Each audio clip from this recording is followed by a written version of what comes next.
In any city, in any country, go to any mental institution or halfway house you can get yourself into. Storm up to the front desk with a look of rage on your face, and immediately demand to see a person who calls itself the holder of peace. The attendant will recoil and ask you to speak softly. Do not comply with his request. If anything, speak louder, for the anger in your voice is all that keeps the chains locked on the door behind the desk. Keep the anger in your voice. The attendant will duck under his desk and point with a quivering finger down a hall to the right that was not there before. Immediately turn and stomp off down the hall. Do not look over your shoulder, for should the attendant catch you, and he will casually lean back and flip the lock off the door behind him. Walk until you find a door with a beautiful mother-of-pearl inlay design. Throw it open, but take the rage off your face before entering.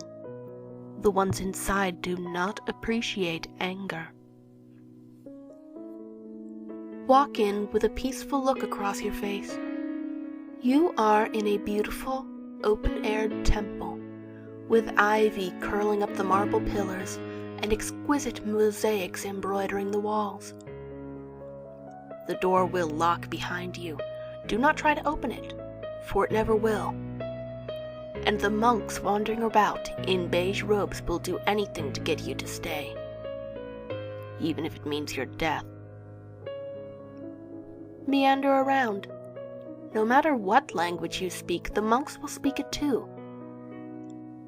They will be friendly, and all of them would love to chat. But you must politely decline. Tell them you must speak with the head of the order. Eventually, you will be directed to a man sitting at a chessboard, the temple's abbot. The figure across from him is hooded and wearing armor. Do not attempt to speak with the hooded figure, or your death will be far worse than any vision of hell that man could conjure up. Instead, turn to the man in the now familiar beige robes. The game is one move away from checkmate. Bow and ask nicely, "Why do they gather, Father?" He will open his mouth as if to speak, but the figure across from him will let out a demonic howl of rage and draw a sword. It will be beautifully crafted, but will seem to be somehow stained with an unthinkable evil. With a yell, the figure will kick you down and begin systematically slaughtering the other monks. They will try to fight back, but they have only staves, and the sword the madman wields is so sharp that it slices through the pillars like a knife through butter. As you are watching this, the abbot will make the final move in the game. The man in armor will swing around and then run at you with the sword upraised. If you were rude or did something wrong, you will be rent apart at the atomic level by the blade of the sword, and the pain will never cease. However, if you were polite, the abbot will step in front of you and jam the Black King into the right eye of the warrior.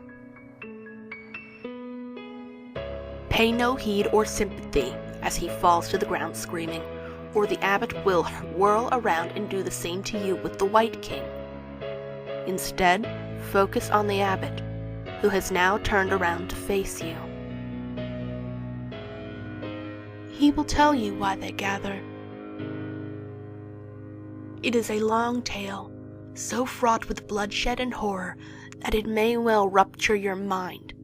But if you survive its telling, he will reach under the table with the chessboard and pass you a scabbard, richly jeweled and inlaid with gold.